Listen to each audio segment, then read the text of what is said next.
વિદ્યાર્થી મિત્રો, આપણે અનામતના ઉદાહરણોની થોડી ચર્ચા કરીએ અને પછી સિંકિંગ ફંડના કન્સેપ્ટને સમજવાનો પ્રયત્ન કરવાનો. સિંકિંગ ફંડ ખૂબ જ અગત્યનું છે. એ મુદ્દો એવો છે કે ઘણી બધી વાર એના અંદર સમજવામાં આપણે થાપ ખાઈ જઈએ તો એ સંજોગોની અંદર આપણે અકાઉન્ટની અંદર સિંકિંગ ફંડનો ઉપયોગ કેવી રીતે થાય અને સિંકિંગ ફંડ કઈ રીતે દર્શાવવામાં આવે એ આપણે સમજવું બહુ જરૂરી છે. સૌથી પહેલા આપણે અનામતોના ઉદાહરણો એટલે કે સામાન્ય અનામત સિવાયની જે અનામતો છે, વિશિષ્ટ અનામતો પણ કહી શકાય, કે જેમાં ડિબેન્ચર પરત નિધિ અથવા ભંડોળ અથવા અનામત કે જે ડિબેન્ચર પરત કરવા માટે ઊભું કરવામાં આવે. એમાં નિધિ, ભંડોળ કે અનામત કોઈ પણ શબ્દ વાપરી શકીએ. ત્યારબાદ બીજા નંબરનું જે અનામત છે એ રોકાણ વધઘટ ભંડોળ અનામત અથવા રોકાણ અનામત. તો રોકાણોની અંદર જે વધઘટ થાય છે, શેર બજારમાં રોકાણ કર્યું છે તો એની કિંમત, શેરની કિંમત ઘટી બી શકે, વધી બી શકે. તો જ્યારે જ્યારે આ પ્રકારની કિંમતોમાં વધઘટ થાય તો એ વધઘટની અંદર વધે તો વાંધો નથી, પણ ઘટે છે તો એની અંદર આપણે જે નુકસાન પડે છે એ નુકસાન આપણે રોકાણ વધઘટ અનામતમાંથી આપણે માંડી વળવું પડે. તો રોકાણ વધઘટ અનામતનો હેતુ રોકાણ વધઘટ અનામતનો હેતુ એક જ છે કે રોકાણોની કિંમતમાં થતી વધઘટ એને આપણે બરાબર બેલેન્સ કરવાની છે, એના નુકસાનને પહોંચી વળવાનું છે અને એટલા માટે આપણે રોકાણ વધઘટ ભંડોળ કે અનામત ઊભું કરીએ છીએ. ત્યારબાદ કાર્યકર અકસ્માત વળતર ભંડોળ. કોઈ પણ કર્મચારીને નોકરીની ફરજના સમય દરમિયાન કોઈ પણ પ્રકારનું નુકસાન થાય, એક્સિડન્ટ થાય, ફેક્ટરીની અંદર કામ કરતા અકસ્માત થાય, વીજળીનો શોક લાગે, આવા કોઈ પણ કારણોસર નોકરીની ફરજના સમય દરમિયાન કંઈ પણ થાય તો એની સંપૂર્ણ જવાબદારી પેઢીની બને છે, એકમની બને છે. તો એ ખર્ચાને એની અંદર એને જે ખર્ચો કરવો પડે, એને ઓફિસમાં, એને હોસ્પિટલમાં દાખલ કરવો પડે, એને જે કંઈ પણ એની દવા દારૂનો ખર્ચો થાય, એને રેસ્ટ આપવો પડે, એનો પગાર, આ બધી જ વસ્તુના ખર્ચાની જવાબદારી પેઢીની પોતાની બને છે. નૈતિક પણ જવાબદારી બને છે અને સૈદ્ધાંતિક પણ જવાબદારી બને છે. તો એ બધી આર્થિક જવાબદારીઓ જે છે એનો બોજો કંપનીના પોતાના ઉપર ના આવે, પેઢી પર ના આવે, એટલા માટે પેઢી આ પ્રકારનું એક અનામત ભંડોળ ઊભું કરે છે કે જે અનામતનો ઉપયોગ કર્મચારીને અકસ્માત થાય એ સંજોગોની અંદર એની પાછળ ખર્ચો કરવા માટે આપણને આ જે ભંડોળ છે એ આપણને સપોર્ટ મળી રહે, આપણને મદદરૂપ બની રહે, જેથી કરીને એ ભંડોળના પૈસાનો ઉપયોગ કરીને આપણે એને હોસ્પિટલનું બિલ ભરપાઈ કરી શકીએ, એની ફેમિલીની બી રૂપિયા આપી શકીએ અને એનું ભરણ પોષણ પણ લાંબો સમય સુધી થઈ શકે. થોડો સમય નોકરીએ ના આવે તો એ સમય દરમિયાન એનો પગાર બી ચાલુ રાખવો પડે. તો એ સંજોગોમાં આપણે આ પ્રકારનું અનામત ઊભું કરીએ છીએ. તો એ અનામત વિશિષ્ટ અનામત છે, ચોક્કસ હેતુ માટે ઊભું કરવામાં આવતું અનામત. ડિવિડન્ડ સમતુલા અનામત અથવા ભંડોળ. ડિવિડન્ડની સમતુલા જાળવવા માટે આ કન્સેપ્ટને આપણે સમજ્યા છીએ. ડિવિડન્ડને દર વર્ષે ડિવિડન્ડ સરખું વહેંચવું જોઈએ, જેથી કરીને બજારની અંદર કંપનીની પ્રતિષ્ઠા ઘટે નહીં. કંપનીની ઇમેજ એ ડિવિડન્ડના આધારે નક્કી થાય છે. તો ડિવિડન્ડ જે છે એ ડિવિડન્ડ ચોક્કસ સમયગાળા દરમિયાન ચોક્કસ નક્કી કરેલા જે રકમ છે એ પ્રમાણે જો વહેંચાય નહીં તો કંપનીની બજારમાં પ્રતિષ્ઠા ઘટે. કંપનીનો નફો કેટલો થયો છે એની સાથે સંબંધ નથી, તો કંપની ડિવિડન્ડ કેટલું વેચે છે એના આધારે શેર હોલ્ડરો અને બીજા પક્ષકારો પણ કંપનીનું મૂલ્યાંકન કરે છે. જે વર્ષે કંપની ડિવિડન્ડ આપવામાં નિષ્ફળ જાય એ વર્ષે કંપની આર્થિક રીતે નબળી પડી રહી છે એવું સાબિત થાય, એવું પુરવાર થાય અને એના કારણે શેર હોલ્ડરોમાં પણ એક પ્રકારની અંધાધૂંધી કે અવિશ્વાસનું વાતાવરણ ફેલાય. તો કંપનીનો નફો ઓછો થયો હોય તો એ સંજોગોમાં આ ભંડોળમાંથી રૂપિયા લઈને જે અનામત, જે ડિવિડન્ડ દર વર્ષે વેચીએ છીએ એટલું ડિવિડન્ડ વેચવામાં આવે તો એ ડિવિડન્ડ વેચવાને કારણે ડિવિડન્ડ સમતુલા જળવાઈ શકે. ડિવિડન્ડ સમતુલા જળવાશે તો બજારમાં પેઢીની પ્રતિષ્ઠા એમને એમ રહેશે, કંપનીની પ્રતિષ્ઠા યથાવત રહેશે. તો એ સંજોગોમાં પણ ડિવિડન્ડ સમતુલા અનામત કે ભંડોળનો ઉપયોગ કરવામાં આવે છે. પછી સિંકિંગ ફંડ. સિંકિંગ ફંડ શબ્દ છે એ લાંબા ગાળાની જવાબદારીઓ અને મિલકતની પુનઃસ્થાપના આ બંને માટે વાપરવામાં આવે છે. બંનેના સંજોગોમાં ક્યાંક ને ક્યાંક હિસાબી દ્રષ્ટિએ ઘણો બધો તફાવત જોવા મળે છે. એને આપણે વિશેષ ધ્યાનથી સમજવાનો કે જેથી કરીને સિંકિંગ ફંડનો કન્સેપ્ટ આપણા મગજમાં એકદમ ક્લિયર થઈ જાય. તો સૌથી પહેલા વાત કરીએ સિંકિંગ ફંડના બે હેતુઓ છે. સિંકિંગ ફંડ જે છે એ એક ચોક્કસ હેતુ માટે ઊભું કરવામાં આવે છે. એના હેતુઓમાં સૌથી પહેલો હેતુ લાંબા ગાળાની જવાબદારીઓ ચૂકવવી. લાંબા ગાળાની બેંક લોન પણ હોઈ શકે, લાંબા ગાળાની ફાઇનાન્સ કંપનીની લોન હોઈ શકે, નાણાકીય સંસ્થા પાસેથી ઉછીની લીધેલી રકમ હોઈ શકે, ડિબેન્ચર હોઈ શકે, આવું કોઈ પણ રકમ હોઈ શકે. તો એ રકમને પહોંચી વળવા માટે એક ફંડ ઊભું કરવામાં આવે છે, એક ભંડોળ ઊભું કરવામાં આવે છે, એક અનામત ઊભું કરવામાં આવે છે, જેને આપણે સિંકિંગ ફંડ કહીએ છીએ. યાદ રાખી લેજો, સિંકિંગ ફંડના ઉદ્દેશો બે છે. બે ઉદ્દેશોથી સિંકિંગ ફંડ ઊભું થાય છે. સૌથી પહેલો ઉદ્દેશ છે લાંબા ગાળાની જવાબદારીઓ, જે લાંબા સમયની જવાબદારીઓ છે એ જવાબદારીઓને પૂરી કરવા માટે આપણી પાસે ચોક્કસ ભંડોળ હોવું જોઈએ. જો આપણી પાસે ભંડોળ પૂરતું નહીં હોય તો એ સંજોગોમાં આપણી આર્થિક સ્થિતિ નબળી બનશે, ધંધાની આર્થિક સ્થિતિ નબળી બનશે, ધંધાના રોજબરોજના વ્યવહારો ખોરવાઈ જશે, ધંધાની બજારમાં પ્રતિષ્ઠા ઘટી જશે. એ બધા જ કારણો ઊભા થશે અને અંતે કંપનીની સ્થિતિ બગડતા ત્યારે નાદારી નોંધાવવાનો પણ વારો આવી શકે. એની આર્થિક સ્થિતિ એટલી હદે બગડી જાય કે કંપની બંધ થવાનો વારો પણ આવી શકે. તો આવા સંજોગો ન બને એટલા માટે લાંબા ગાળાની જવાબદારીઓ જે છે એ પૂરી કરવા માટેની વ્યવસ્થા માટે સિંકિંગ ફંડ જરૂરી છે. હવે વાત કરીએ બીજા હેતુની. તો બીજો હેતુ જે છે એ મિલકતની ખરીદી માટે. કોઈ પણ મિલકત છે એનું એક અંદાજિત આયુષ્ય છે. એ આયુષ્યમાં 5, 7 કે 10 વર્ષે એ મિલકત નકામી થઈ જશે. એટલે કે કાં તો એ મિલકતમાં વધારાના ખર્ચો આવશે, એટલી મોટી રકમનો ખર્ચો આવે કે એની જગ્યાએ આપણે નવું મશીન ખરીદવું યોગ્ય લાગે. આપણું વ્હીકલ હોય તો એ વ્હીકલ આપણે 5-7 વર્ષ ચલાવ્યું, ઘણો બધો એનો ઘણો યુઝ કર્યો, ધંધામાં આપણે માલ સામાન લાવવા લઈ જવા માટે વારંવાર ઘણો બધો યુઝ કર્યો, આપણે એનો બધો કસ કાઢી નાખ્યો. 5-6 વર્ષે એ મશીનની અંદર, એ યંત્રની અંદર, એ વ્હીકલની અંદર ખર્ચો આવી રહ્યો છે. મિકેનિકે આપણને કીધું કે હવે આમાં નવું એન્જિન નાખવું પડશે, એના 6 થી 7 હજાર રૂપિયા ઉપર થશે, નવા પિસ્ટન નાખવા પડશે, નવી વસ્તુ બધી એડ કરવી પડશે, 10-12 હજાર રૂપિયાનો મટીરિયલનો ખર્ચો થશે, 2-3 હજાર રૂપિયામાંની મજૂરી થશે. તો જૂના યંત્રની અંદર, જૂના વ્હીકલની અંદર આપણે કઈ 15-20-25 હજાર રૂપિયા ખર્ચી શકાય નહીં. ત્યાં તમારે એવું વિચારવું પડે, ત્યાં આપણે એવું વિચારતા હોઈએ છીએ કે હવે એ મશીન વેચી દઈએ, એ યંત્ર વેચી દઈએ, એ વ્હીકલ વેચી દઈએ અને એના બદલામાં આપણે નવું વ્હીકલ ખરીદી લઈએ કે જેથી કરીને આપણને આવનારા 5-7 વર્ષ સુધી વાંધો આવે નહીં. તો આ સંજોગોમાં મિલકતની પુનઃસ્થાપના કરવી જરૂરી છે. ચોક્કસ અંદાજિત આયુષ્યના અંતે એક મિલકત નકામી થઈ જશે. જે મિલકત નકામી થતા એ મિલકતના ખર્ચાઓને પહોંચી વળવા માટે, એ મિલકત નવી વસાવવા માટે આપણે પૈસાની જરૂર પડશે અને એ પૈસા આપણને ફંડના માધ્યમથી જ મળશે. ચોક્કસ ફંડ જો આપણી પાસે એકત્રિત કરેલું હશે તો આપણે ફંડના માધ્યમથી આપણે પૈસાની ચૂકવણી કરી શકીશું. તો આ બંને હેતુઓને લક્ષ્યમાં રાખવાના છે. એ બંને હેતુઓને મગજમાં સેટ કરવાના છે. હવે આપણે ડિટેલમાં એ હેતુઓને સમજીએ છીએ કે લાંબા ગાળાની જવાબદારી જે છે એની વાત કરીએ. પહેલા તો લાંબા ગાળાની જવાબદારીની વાત કરીએ તો લાંબા ગાળાની જવાબદારી એની અંદર સૌથી પહેલી વસ્તુ ડિબેન્ચર 5 વર્ષ પહેલા 5 લાખમાં આપણે બહાર પાડેલા. ધારો કે 5 લાખ રૂપિયામાં આપણે ડિબેન્ચર બહાર પાડ્યા. ટકાવારી વ્યાજ નક્કી કરી દીધું છે. ધારો કે 5% કે 10% જે નક્કી કરીએ. ત્યારબાદ દર વર્ષે 50,000 એકત્રિત કરી ડિબેન્ચર પરત નિધિ ખાતે લઈ જઈશું. 5 વર્ષ પછી આપણે 5,50,000 પરત કરવાના છે. 5 લાખ રૂપિયા લીધા છે અને 10% બોનસ સાથે આપણે પાછા આપવાના. કોઈ વ્યાજ નથી ચૂકવવાનું એમ માની લઈએ. ડિબેન્ચર પર વ્યાજ ચૂકવવાનું બી હોય છે અને કેટલીક વાર વ્યાજ ના ચૂકવવાનું હોય તો પાકતી મુદતે 10-15% વધારે રકમ મળે. અહીંયા આપણે 10% વધારે રકમ મળે છે. 5 લાખ લીધા છે અને 5,50,000 ચૂકવવાના છે.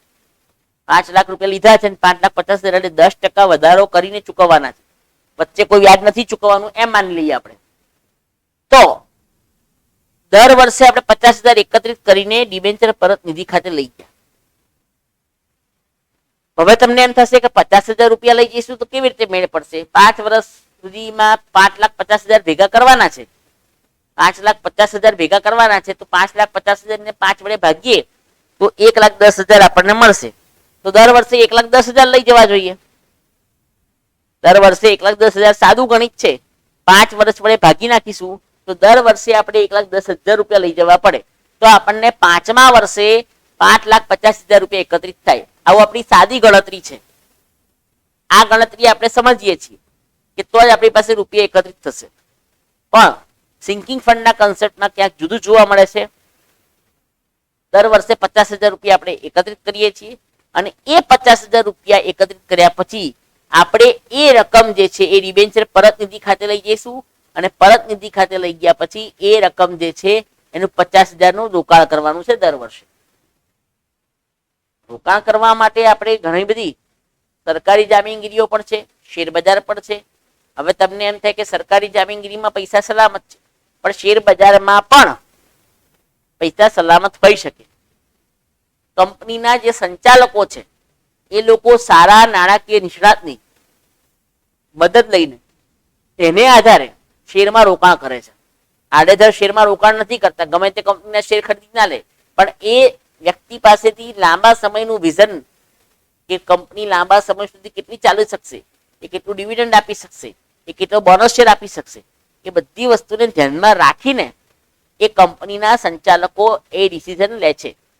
જે પણ વ્યક્તિ છે એ વ્યક્તિ નિષ્ણાતની મદદ લે છે, એ નિષ્ણાતની સલાહ સૂચન લઈને એ પ્રમાણે રોકાણ કરે છે કે જેથી કરીને એ રોકાણ દ્વારા અત્યારે 50,000 રોકાણ કરીએ તો 5મા વર્ષે જ્યારે આપણે 5,50,000 ચૂકવવાના છે ત્યારે દર વર્ષે 50,000 ના રોકાણ એ હદે પહોંચી જાય, એટલી રકમ એમાં જમા થઈ જાય એ રોકાણમાં કે 6,50,000 5,50,000 રૂપિયા આપણને મળી જાય.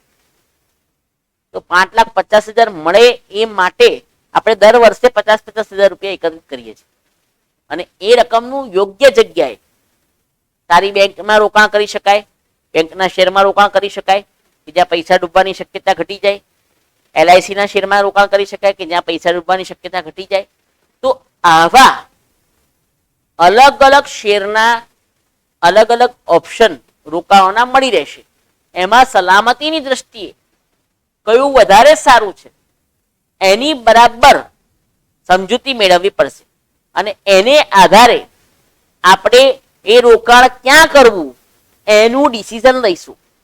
રોકાણ કરવા માટે આપણે યોગ્ય જગ્યા શોધીશું. તો એના સંચાલકો જે નાણાકીય નિષ્ણાતો છે એ કંપનીને સલાહ આપશે કે આ જગ્યાએ રોકાણ કરો, પેઢીને સલાહ આપશે કે આ જગ્યાએ રોકાણ કરો. તો એ રોકાણો ભવિષ્યની અંદર આપણને આટલી બધી રકમ સ્વરૂપે મળી શકે અને એમાં આપણું ગ્રોથ પણ થાય, ડેવલપમેન્ટ પણ થાય. આપણે વિકાસ કરીએ છીએ એ પ્રમાણેની પ્રગતિ આપણે આર્થિક સંજોગોમાં પણ કરવી જોઈએ. તો એ વસ્તુને ધ્યાનમાં રાખીને રોકાણ કરવામાં આવે છે.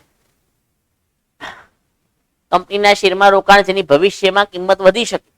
સારી કંપનીના શેરમાં રોકાણ કરીએ તો આપણને ભવિષ્યમાં સારામાં સારું રકમ મળી શકે, સારામાં સારી રકમથી આપણે પ્રાપ્ત કરી શકીએ 5મા વર્ષના અંતે કે 3 વર્ષના અંતે. તો અહીંયા કંપનીની જે સિલેક્શન છે, સારી કંપની કઈ, તો એ કંપનીનું સિલેક્શન, સારી બેંકો તો ઘણી બધી છે, ઘણા બધી બેંકોના શેર છે, પણ એમાં કઈ બેંક સારી છે, કઈ બેંક ટોચ ઉપર છે અને કઈ બેંકની અંદર આપણે રોકાણ કરીશું તો આપણા નાણાં સલામત છે, એ બધી વસ્તુઓને ધ્યાનમાં રાખીને એ પ્રમાણેના રોકાણના ક્ષેત્ર નક્કી કરવામાં આવે. ક્યાં રોકાણ કરવું કે કેવી રીતે રોકાણ કરવું એની વાત નથી કરતા આપણે ફક્ત વાત કરીએ છીએ કેવી રીતે રોકાણ કરવું, શેમાં રોકાણ કરવું જેથી કરીને આપણા નાણાંની સલામતી જળવાઈ રહે. આપણે અનામતમાંથી આપણે પૈસા ભેગા કરીને આપીએ છીએ, 2-5 વર્ષે જો એ લોકો ન આવે તો એ સંજોગોમાં આપણા પૈસા ડૂબી જાય, આવી શક્યતા ન રહે એટલા માટે સારી કંપનીના ડિવિડન્ડમાં શેરમાં રોકાણ કરવું પડે અને એને આધારે આપણે આગળ વધી શકીએ, એને આધારે આપણે ગણતરીપૂર્વક આગળ જઈ શકીએ. 5 વર્ષના અંતે 5,50,000 એકત્રિત થશે. સારી કંપનીમાં રોકાણ કર્યું હશે તો ધીમે ધીમે એનો ગ્રોથ થતા 50,000 રૂપિયાના ડબલ 1 લાખ, 1 લાખના 1.5 લાખ, એમ ધીમે ધીમે 5મા વર્ષે એ રકમ એક ચોક્કસ આંકડો જે આપણે જોઈએ છીએ એ મળી જશે અને એ મળી જશે એટલે આપણે જે તે દેવું જે છે, જે આપણે નક્કી કર્યું છે કે ઘસારો ચૂકવવાનો છે, તો ઘસારાના સંદર્ભમાં આપણે ચૂકવણી કરી શકીએ. આપણે જે નક્કી કર્યું છે એ રકમની ચૂકવણી કરી શકીએ. તો આ પ્રમાણે આપણે આ વસ્તુને સમજવાની છે. તો સિંકિંગ ફંડની અંદર આપણે આ રીતે પૈસા એકત્રિત કરીશું. હવે ઘણા બધા પ્રશ્નો તમારા મગજમાં થતા હશે, એ દરેક પ્રશ્નનો જવાબ આપવાનો પ્રયત્ન કરીએ છીએ. વર્ષના અંતે આપણું રોકાણ થયું 2,50,000.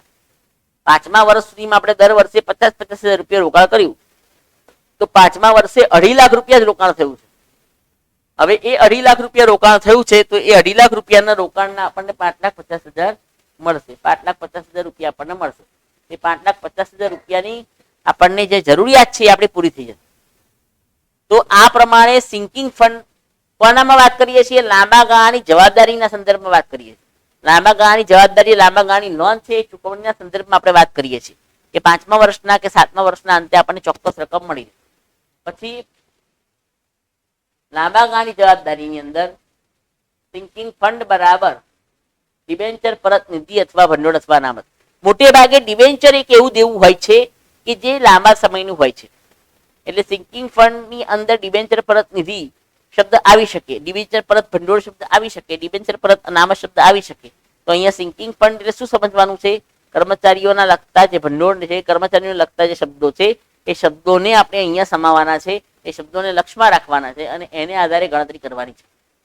તો કહેવાનો ભાવાર્થ જે છે એ લાંબા ગાળાની જવાબદારીઓમાં સિંકિંગ ફંડ બરાબર ડિબેન્ચર પરત નિધિ ભંડોળ કે અનામત આવું કહી શકાય. પછી આમનોંધ શું થશે? હંમેશા દરેકમાં આમનોંધ યાદ રાખવાની છે.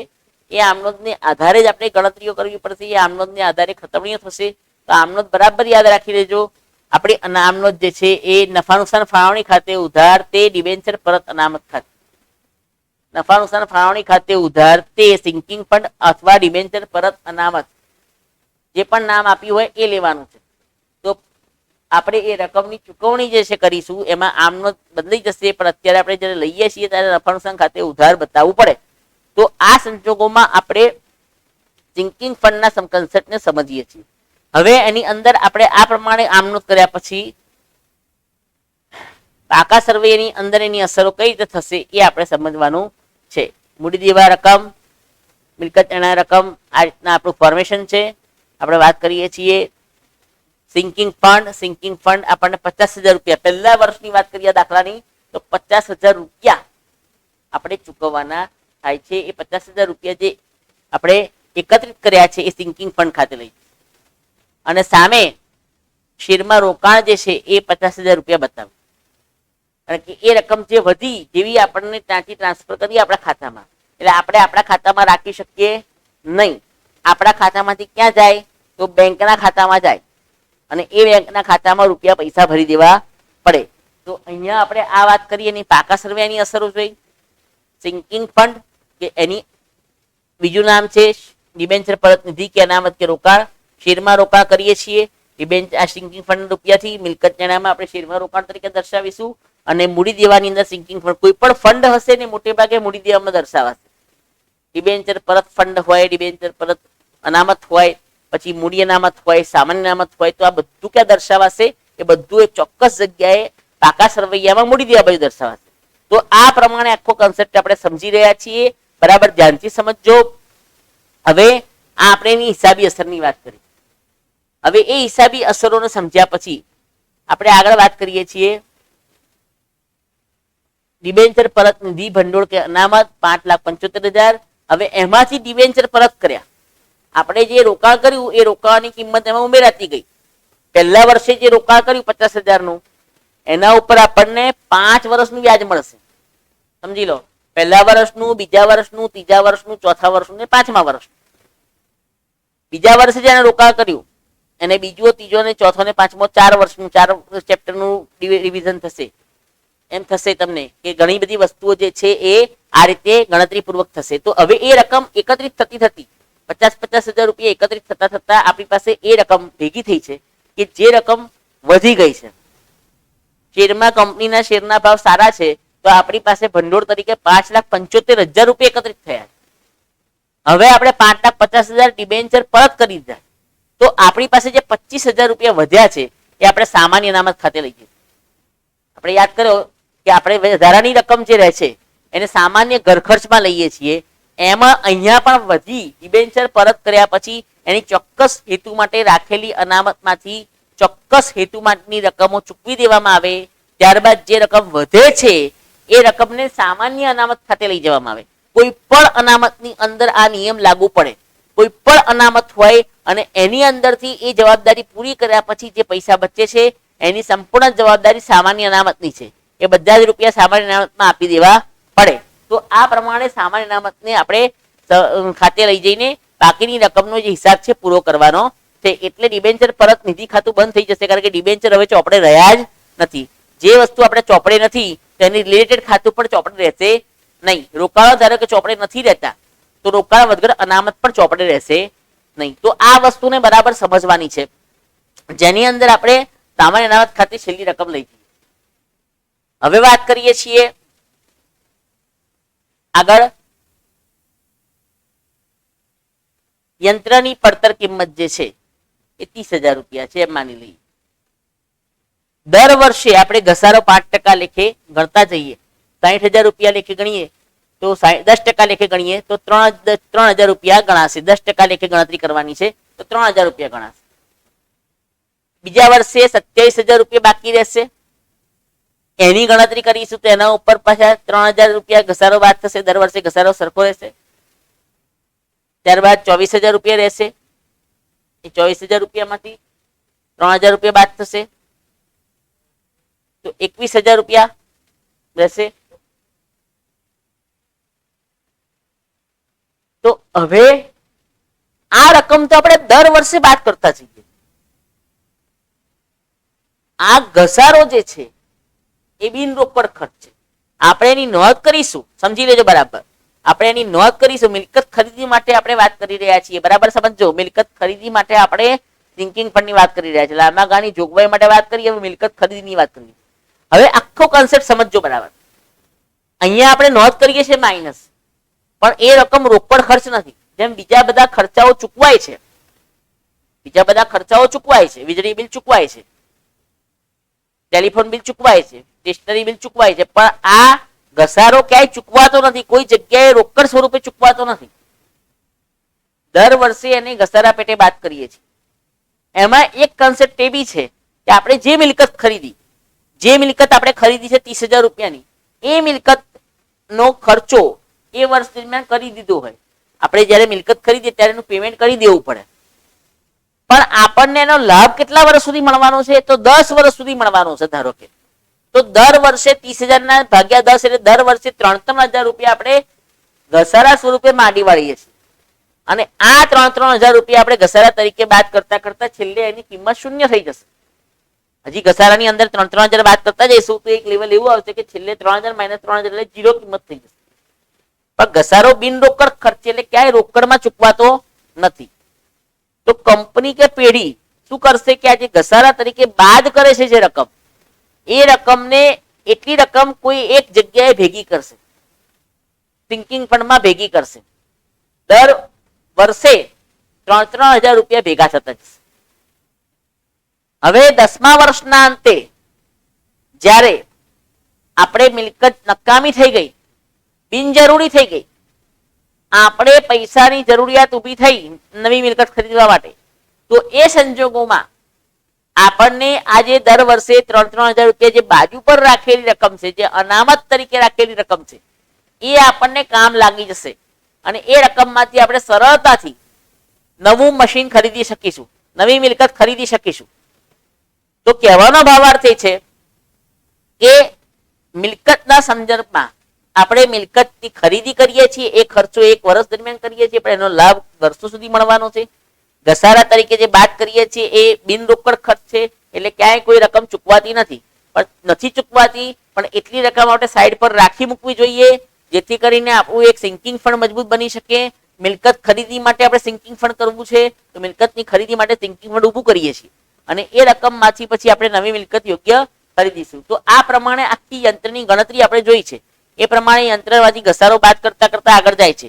સાચે ઘસારો બિન રોકડ ખર્ચ છે, રોકડમાં ચૂકવાતો નથી. તો હવે આપણે વાત કરીએ છીએ આગળ દર વર્ષે 3,000 અલગ રાખવા. 10 વર્ષના અંતે કુલ રકમ 30,000 એકત્રિત થશે. સિમ્પલ લોજિક છે. દર વર્ષે 3,000 બાદ કરીશું, 3,000 અલગ રાખીશું, તો 10મા વર્ષે આપણને 30,000 રૂપિયા એકત્રિત થશે. હવે એ રકમ એકત્રિત થયા પછી 10 વર્ષના અંતે કુલ રકમ 30,000 નું નવું યંત્ર ખરીદવામાં આવશે.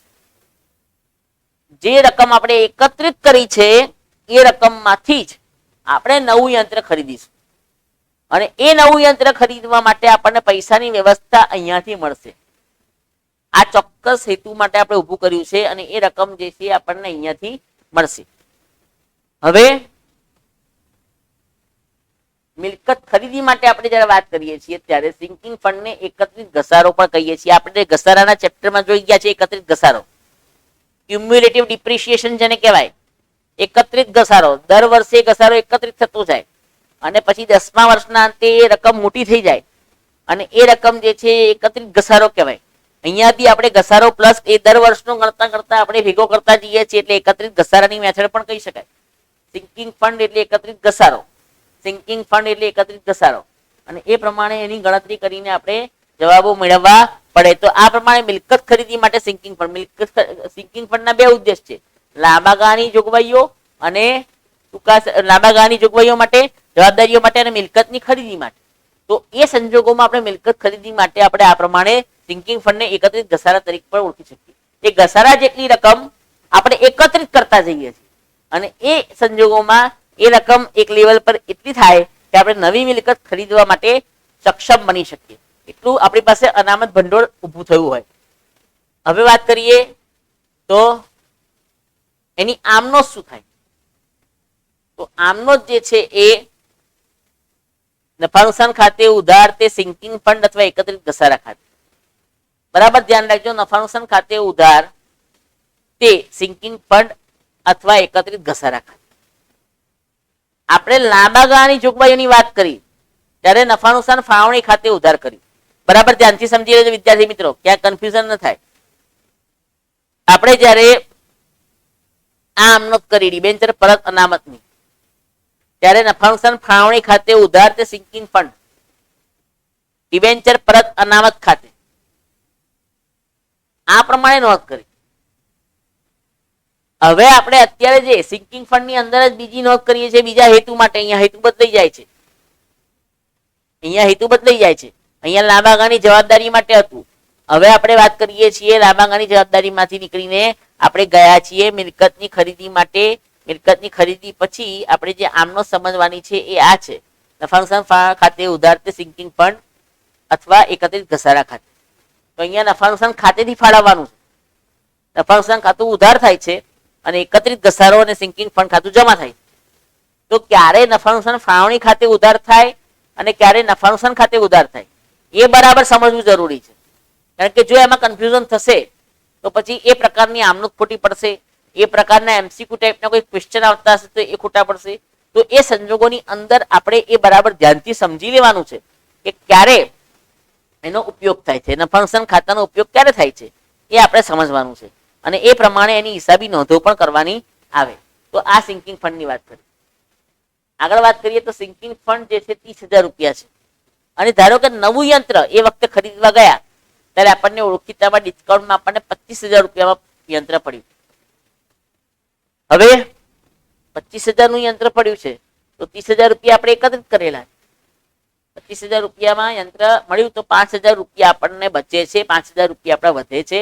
એ 5,000 રૂપિયાની જે રકમ છે એ નફા નુકસાન ખાતે જે છે એ 5,000 રૂપિયાની જે નોંધ થશે અહીંયા રકમ નફા નુકસાન ખાતે જશે. યાદ રાખજો બરાબર, લાંબા ગાળાની જવાબદારીઓમાં રકમ સામાન્ય અનામત ખાતે ગઈ છે અને મિલકતની પુનઃ ખરીદી માટે જ્યારે કરવાની છે ત્યારે જે રકમ વધે છે એ નફા નુકસાન ખાતે જાય છે.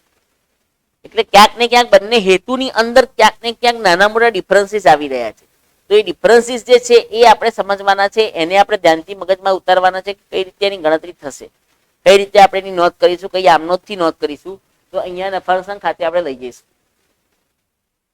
આ પ્રમાણે સિંકિંગ ફંડના કન્સેપ્ટને આપણે સમજવાનો છે. સિંકિંગ ફંડ બહુ જ અગત્યની વસ્તુ છે. મુખ્ય બે હેતુઓને લક્ષ્યમાં લેવાના છે. લાંબા ગાળાની જવાબદારીઓ, ટૂંકા સમયની 1 કે 2 વર્ષની જવાબદારી હોય તો એની અંદર ક્યાંય લાંબુ વિચારવાનું નથી. એની અંદર આપણે કઈ અલગ પ્રકારની જોગવાઈઓ કરવાની જરૂર નથી. ધંધાના રોજબરોજના વ્યવહારોમાંથી ધીમે ધીમે આપણે રકમની ચૂકવણી કરી શકીશું અને એ રકમ આપણી એકત્રિત થતી હશે. તો એ સંજોગોની અંદર આપણે બંને હેતુઓને બરાબર સમજ્યા, બંને હેતુના કન્સેપ્ટને સમજ્યા પછી બંને હેતુની હિસાબી અસરો પર જે છે એ જુદી થશે. કોઈ પણ ડિબેન્ચર પરત નીતિ કે સિંકિંગ ફંડ છે એ મૂડી દેવાની અંદર દર્શાવાશે. રોકાણો હશે તો મિલકત એનામ જ હશે. તો આ પ્રમાણે આખી વસ્તુને આપણે સમજવાની છે. જોગવાઈઓનો કન્સેપ્ટ આપણે સમજ્યા, અનામતોનો કન્સેપ્ટ સમજ્યા. તો આ પ્રમાણે જોગવાઈઓ ને અનામતોના 3 પ્રકાર પાછા પડે: મહેસૂલી અનામત ને મૂડી અનામત. મહેસૂલી અનામતની અંદર સામાન્ય અનામત, વિશિષ્ટ અનામત ને ગુપ્ત અનામત, એના પણ કન્સેપ્ટ આપણે સમજ્યા. તો આ પ્રમાણે આખી વસ્તુને બરાબર ધ્યાનથી સમજવાની છે અને ક્યાંય ને ક્યાંય બધા વચ્ચે નાની ભેદરેખા છે. જોગવાઈ અને વિશિષ્ટ અનામત વચ્ચે નાની ભેદરેખા છે. જોગવાઈઓ અને અનામતો કેટલીક વાર સરખું લાગે કે બંનેમાં ડિફરન્સ શું છે, પણ બંનેમાં બેઝિક ડિફરન્સ છે કે એકમાં હેતુ નક્કી હોય છે અને બીજામાં હેતુ નક્કી નથી હોતો. તો એ સંજોગોની અંદર આપણે જે ગણતરી કરીએ છીએ, જે નોંધ કરીએ છીએ, બરાબર ધ્યાનથી સમજવાની છે. સિંકિંગ ફંડનો કન્સેપ્ટ બહુ જ અગત્યનો હતો, બહુ સમજવો જરૂરી હતો. એટલા માટે આપણે એની ચર્ચા કરી કે જેથી કરીને ભવિષ્યમાં સિંકિંગ ફંડ શબ્દ આવે તો ક્યાંય તમારા મગજમાં કન્ફ્યુઝન ન રહેવી જોઈએ. તો આ વસ્તુને લક્ષ્યમાં રાખીને આપણે કામ કરવાનું છે. હવે આગળ જે વાત કરીએ છીએ એ સિંકિંગ ફંડના સંદર્ભમાં વાત કરી. હવે આપણે કેટલીક થોડી ગુપ્ત અનામત છે, મૂડી અનામત છે, સામાન્ય અનામતની જોગવાઈઓ, કેટલાક તફાવતો છે. સામાન્ય અનામતની જોગવાઈનો તફાવત છે, સામાન્ય વિશિષ્ટ અનામતનો તફાવત છે. આવા અલગ અલગ તફાવતોનો બી આપણે આગળ અભ્યાસ કરીશું. પણ આપણે આખા કન્સેપ્ટને સમજીએ બરાબર, તો એમાં આપણે જે ગણતરી કરી છે, જે ચર્ચા કરી છે, એની અંદર જોગવાઈઓના નામ બી યાદ રાખવાના છે, વિશિષ્ટ અનામતોના નામ બી યાદ રાખવાના છે અને એને આધારે તમારે ગણતરી બરાબર ધ્યાનથી સમજવાની છે. તો હવે આપણે પહેલા વાત કરીએ છીએ થોડી ગુપ્ત અનામતની ચર્ચા કરી. ગુપ્ત અનામતની ચર્ચા આપણે આગલા લેક્ચરમાં કરી છે. ગુપ્ત અનામત જે છે એ ક્યાંક ને ક્યાંક 2013ના કંપની ધારામાં ગુપ્ત અનામતને રદ કરેલી છે. 2013નો કંપની ધારો જે બન્યો છે એમાં ગુપ્ત અનામતને રદ કરેલી છે. કારણ કે ગુપ્ત અનામત ઊભું કરવું કાયદેસર નથી. ગુપ્ત અનામત ઊભું કરવું, ધંધાના સંચાલકો ગુપ્ત અનામતનો બીજી રીતે ઉપયોગ કરે છે અને એ સંજોગોની અંદર નવા કંપની ધારાના નિયમ પ્રમાણે ગુપ્ત અનામતને કેન્સલ કરવામાં આવી છે. ગુપ્ત અનામત રાખવું એ કાયદેસર નથી. અલગ અલગ સંચાલકો એનો ખોટો ગેરલાભ ઉઠાવે છે. શેર બજારની અંદર શેરની કિંમત વધારીને ઘટાડીને એ પ્રકારના અલગ અલગ પ્રકારના શેરબજારના પ્રોબ્લેમ ઉભા કરીને શેરબજારની અંદર ઘણી બધી પ્રકારની પ્રવૃત્તિ કરીને બિનજરૂરી રીતે પોતાના સગાવાલાઓને વધારે રકમનો ફાયદો કરવાનો પ્રયત્ન પણ થઈ શકે છે. તો એવા સંજોગોની અંદર આપણે ગુપ્ત અનામત જે છે એ 2013ના કંપની ધારાથી બંધ કરી દીધેલું છે. એના ફાયદા મર્યાદા આપણે આગલા લેક્ચરમાં જોયા છે. એના કયા પ્રકારના ગુપ્ત અનામત ઉભો કરી શકાય એની પણ આપણે નોંધ કરી સમજેલા છે. બીજી વાત કરી હતી આપણે મૂડી અનામતની. તો મૂડી અનામતની અંદર પણ મહેસૂલી નફામાંથી મહેસૂલી અનામત ઊભું થાય. જે ધંધાની રોજબરોજની પ્રવૃત્તિઓ છે એમાંથી આપણે મહેસૂલી અનામત ઊભું કરી શકીએ.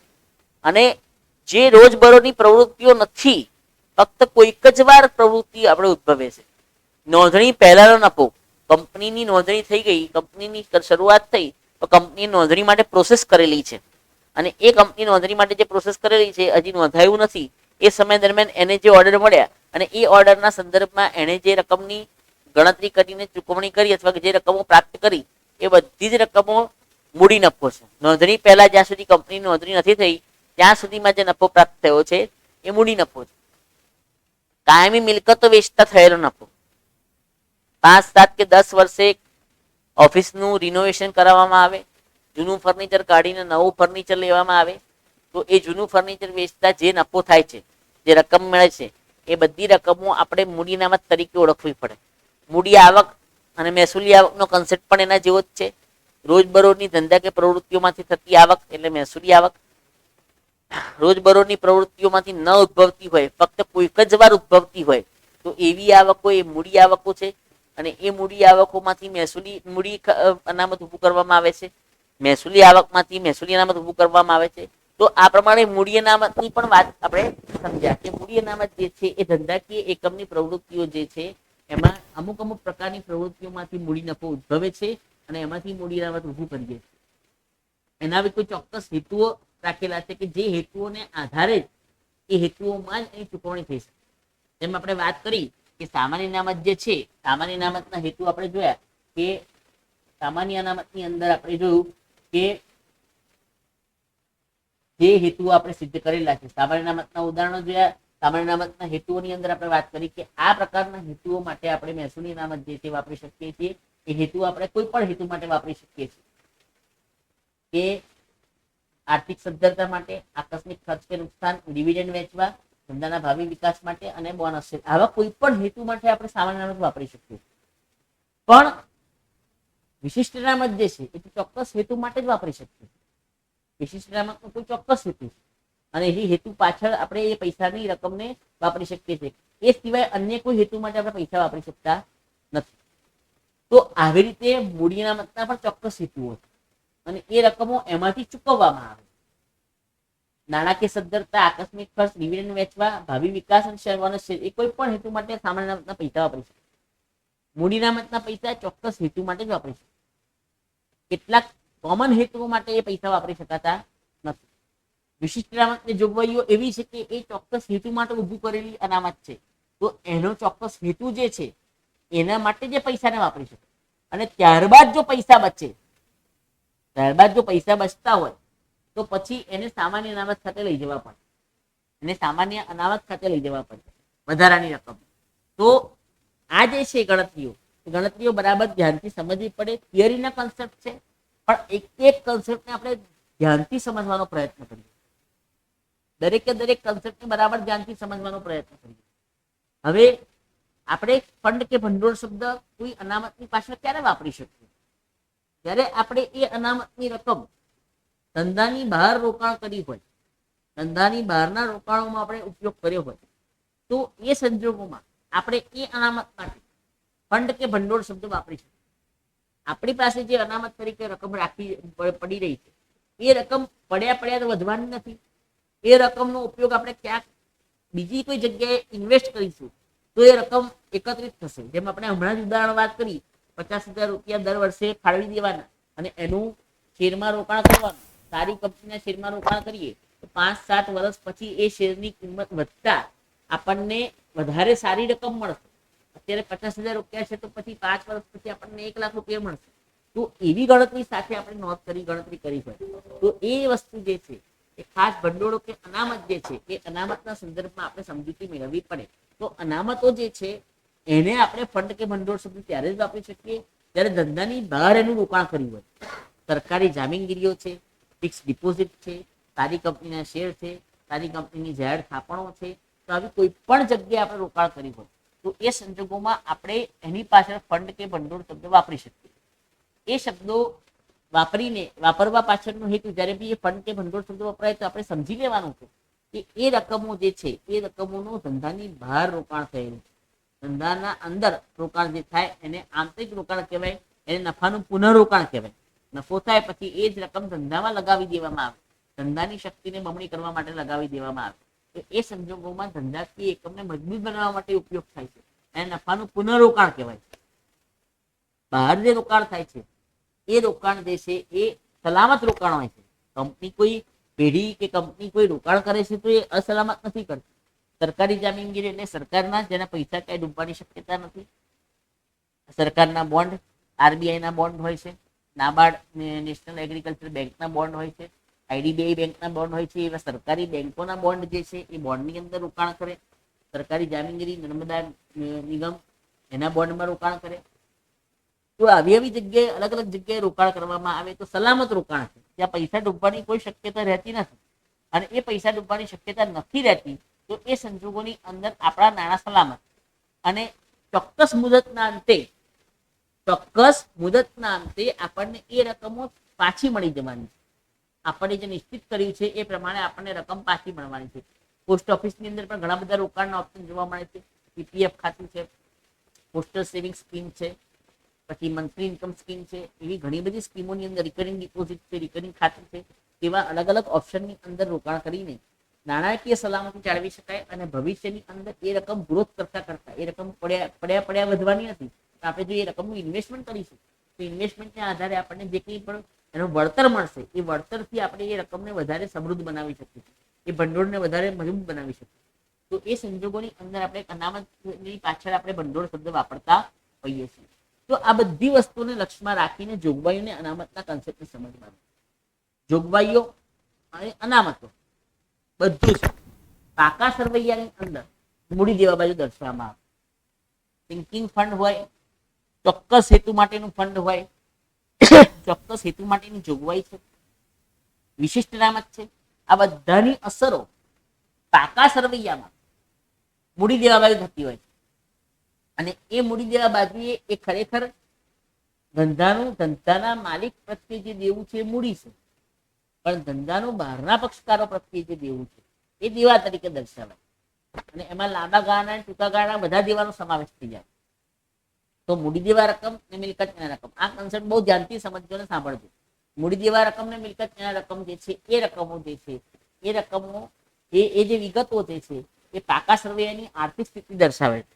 અને એ સંજોગોમાં ધંધાની આખી પરિસ્થિતિનો સ્વીકાર એ ચોક્કસ તારીખે વર્ષના અંતે જે 31/3 આવે, 31/3/2012 ધારો કે 31/3/2012 રોજ જે પાકું સર્વે બને છે એ દિવસે એની વાસ્તવિક સ્થિતિ શું છે, એના મિલકતને લેણા કેટલા છે અને મૂડીને દેવા કેટલા છે, એની આપણે નોંધ કરવાની આવે, એની આપણે ગણતરી કરવાની આવે. અને એ રકમોને આધારે ધંધાની આર્થિક સ્થિતિ કેટલી મજબૂત છે એનો પણ અભ્યાસ કરવામાં આવે.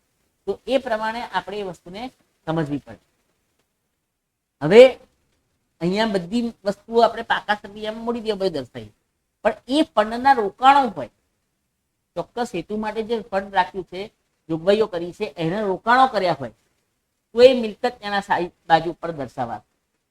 ધારો કે આપણે વાત કરીએ કે ડિબેન્ચર પરત નિધિ અનામત.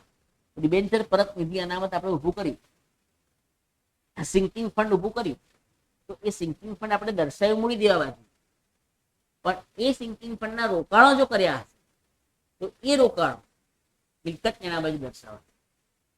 ચોક્કસ હેતુ માટે જે ફંડ રોક્યું છે એ ફંડના રોકાણનું વ્યાજ, એ રોકાણનું વ્યાજ જે છે એ રોકાણનું વ્યાજ આપણે આવક તરીકે નથી દર્શાવવાનું, આપણે એ ફંડમાં ઉમેરી દેવાનું. ચોક્કસ હેતુ માટે જે ફંડ ઊભું કર્યું છે એ ફંડના રોકાણનું વ્યાજ એ ફંડમાં ઉમેરી દેવાનું. ધારો કે સિંકિંગ ફંડના રોકાણનું વ્યાજ મળ્યું, સિંકિંગ ફંડના રોકાણો કર્યા છે 1 વર્ષ માટે અને 1 વર્ષ પૂરું થતાનું વ્યાજ મળ્યું, તે સિંકિંગ ફંડમાં ઉમેરી જશે. ડિબેન્ચર પરત નિધિના રોકાણો એનું બી આપણને વ્યાજ મળ્યું તો એ રકમ ડિબેન્ચર પરત નિધિ, ડિબેન્ચર પરત અનામત, ડિબેન્ચર પરત ભંડોળ, ગમે તે શબ્દ વાપરી શકે, એમાં ઉમેરાઈ જશે.